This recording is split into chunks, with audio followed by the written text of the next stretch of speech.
Hey now, it's The Rob from 106.1 KISS FM alongside my broadcast colleague. Hey, it's Eric Cornish with WKDQ, 1 day removed from SummerSlam. I'm telling you what, in 2002, Brock was dominant against The Rock. Last night, maybe even more so. We'll get to that here in just a second. But what a pay-per-view. Last night's pay-per-view was interesting to me. You came in and you said 4 thumbs up. I will say SummerSlam not only is the best pay-per-view since WrestleMania, I think it was better than WrestleMania, and it's the best pay-per-view the WWE has put on all year. That's my opinion. Really? Every match was solid in my opinion. I was okay with every storyline and the way it progressed, and I loved it. I thought it was a great pay-per-view. The storyline stuff was good. I agree with you there. The writing and their forward-looking nature for this show was good, but I can think of at least 2, maybe 3 shows I liked better than SummerSlam this year. WrestleMania, the one thereafter, what was that, Extreme Rules? Yeah.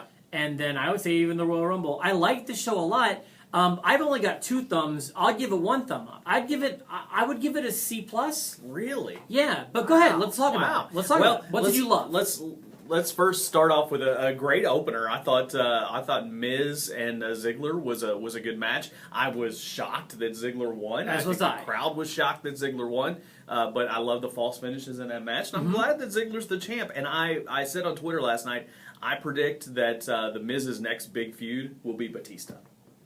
That'd be a good move. I think it'll make sense, and I think even without the Intercontinental Championship, it makes sense too. So maybe that's where they're heading on that one. So I thought that match was fine, not great. I thought it was good, but I liked the outcome. I didn't see, obviously, we talked about that on Thursday. I didn't see the Dolph Ziggler title win. I thought they're just kind of done with him, but we'll see.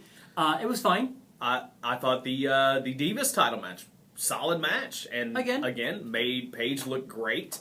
I'm very surprised that happened, but I do see that as more of a transitional thing, and maybe that title comes into play in the other Divas situation that we're seeing here. A good Divas match for sure. Okay. Again, not great, but good. Good deal. And this one, and I'm going to give you major props on this. Finally, I'm seeing what I wanted to see from Rusev. Okay, please. And I would say that third match of the night, Rusev and Jack Swagger, did wonders for both of those guys, first of all. What great storytelling. First of all, Rusev sold. That's the first time we've seen him really sell for anybody. Yes and no. Well, I mean, let's face it, he hasn't even taken moves from anybody except for Jack Swagger. Okay. But now, not only did he sell, but he sold really, really well. And I like that. Let's go even into the accolade at the finish of this thing. Okay. The look on his face as he's selling the ankle, as he's giving the accolade, was amazing. Yeah. And I'm giving major praise to Rusev for this. I was wrong. That's all I wanted to hear. The only other thing that I will say about this, I'm not saying that this means huge things for Rusev. I still think he will end up on that Khali and Santino train eventually.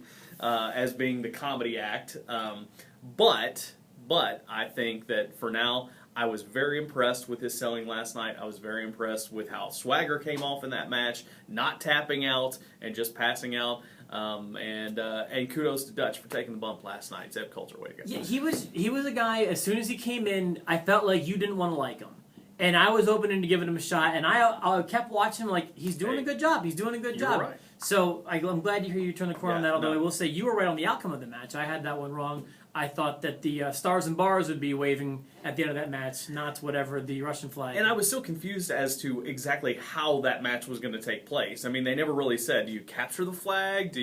How was that flag match going to be?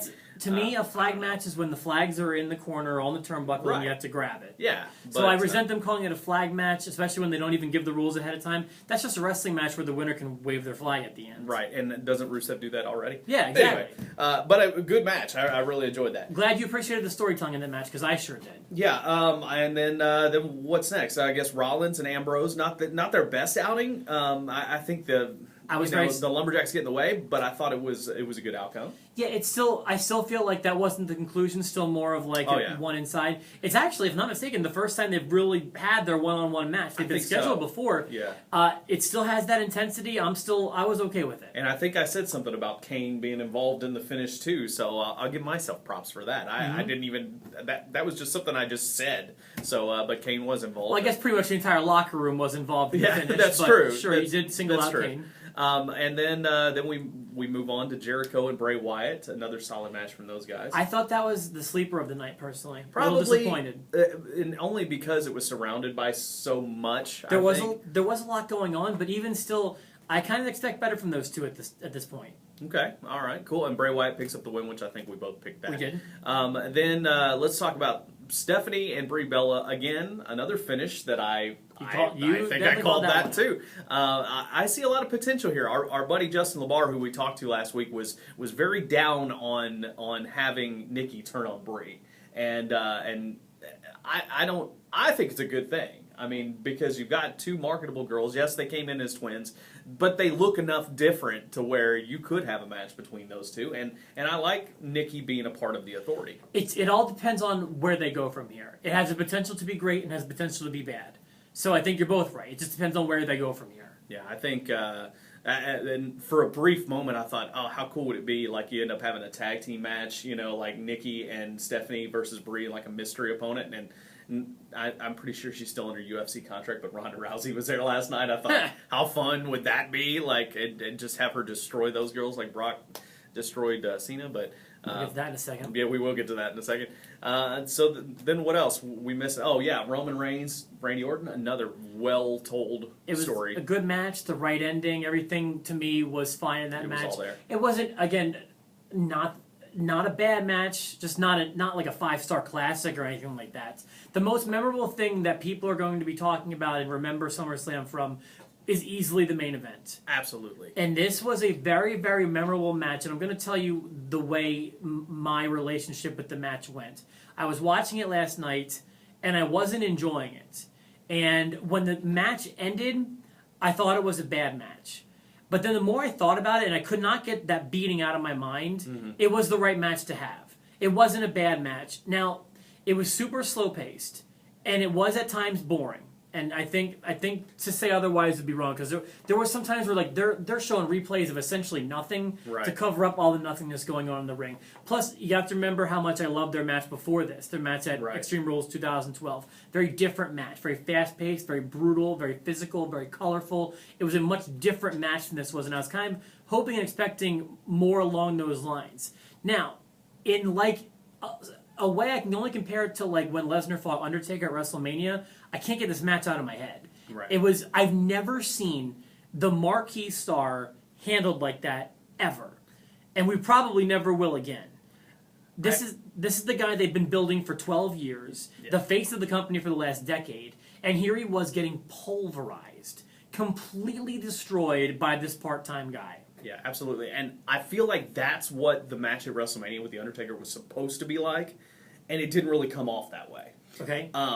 But this one was slow-paced just like that. I mean, just the intensity with which it happened, and and Cena, kudos to him for doing business the way he did.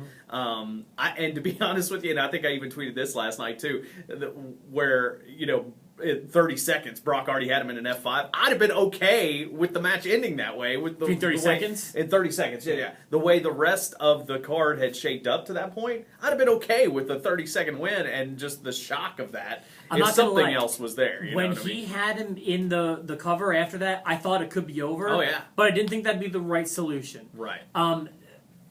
If you're going to watch that match in the future, much like watching Undertaker and Lesnar, if you're watching it for a second time, you're not going to like it. It's only going to be good live, I feel like, because it was just German suplex after German suplex. Right. I wouldn't hold that up as like one of my 20 favorite matches. I would have liked to see a few different moves used. That could be brutal as well. But at the same time, it was still brutal. I wish the brutality would have been more consistent. Like, I wish you would have stopped letting him rest and just keep on him and just make it more of an onslaught. Right. So I do think it could have been better, but it was good. I needed time to sit on it, I guess. But today, all I can think about is all those German suplexes. Right, and I think that I mean, like I said, I think this was the most dominant we've seen Brock Lesnar since SummerSlam 2002, when he just dominated The Rock, and nobody saw that coming. I think a few more people saw this coming, but I know I expected more offense from Cena, but I was happy with the way it turned out, and now I have to look at it and go, who in the world is going to beat Brock Lesnar? And that's the thing. And that's what they've done over the past 2 fights since WrestleMania. Who can beat him? And it's not only that, the part-time quality of him, while it does have its downsides, every time you see him, or at least see him wrestle, it's super special. Yeah, and you can't look now and say, even though a lot of people are saying Roman Reigns, I mean, as good as Roman Reigns was last night, can you see him going into a match with Brock Lesnar? There's a lot more work to do. Yes. Between now and then, if he's the guy. Maybe later on in the week we talk about what we think will happen between now and WrestleMania. But overall, just, I mean, Brock Lesnar is the beast incarnate who they've been talking about, and there's nobody on the roster that can beat him right now. And it's like, I was watching the Here Comes the Pain Blu-ray disc set that they have. It's like a re-release, but it has like 9 hours of stuff on it. Mm-hmm. This guy was wrestling twice a week for like years with the WWE. I can't believe it. Like, now it's like those days seem so far removed. Right. But if we could have him under contract like the rest of the guys, I would love that. Yeah. He's wrestling right now. You know, and I would say, too, originally I thought maybe they should sign him to a better contract if he's going to win this title. But I'm not sure. If he's having matches like that, you know, every couple of months, maybe he's on the right contract. I don't know. I mean... Think about every single match he's had since that return like 2 years ago now. Mm-hmm. The first Cena match, the Triple H match, the match against CM Punk at last year's SummerSlam, Undertaker, and now this one with Cena. You talk about them the next month. You know, you get your mileage out of Brock. Brock is a super hand who worked himself into one of the best contracts in wrestling that's paying off dividends for both, I think, WWE and Lesnar himself. Yeah, so, I mean, I thought it was great. I'm sticking with that. I'm going to say it's the best pay-per-view they've had all year, and I can't wait to go back and watch it again on the network for $9.99. That's right. They're not paying us to say that, but hey, I enjoy it. You see how they have the $9.99 flag at the Titan Towers? and my favorite part, which I also tweeted this last night too, isn't it funny that you pay $9.99 to have Hulk Hogan tell you that you paid $9.99 to watch Hulk Hogan tell you that you're paying $9.99. That's right. It's like Inception or something. It's like the Matrix of wrestling. Thanks for tuning in this week. We'd love to hear what you thought about SummerSlam. You can send them to the email address below. You can follow us on Twitter now. Yeah, brand new Twitter. It's at the E-Talent. The E-Talent. That's right. The E stands for Enhancement. And of course, please subscribe to all the videos to get them as soon as they go up. Thank you for watching. We'll see you on Thursday.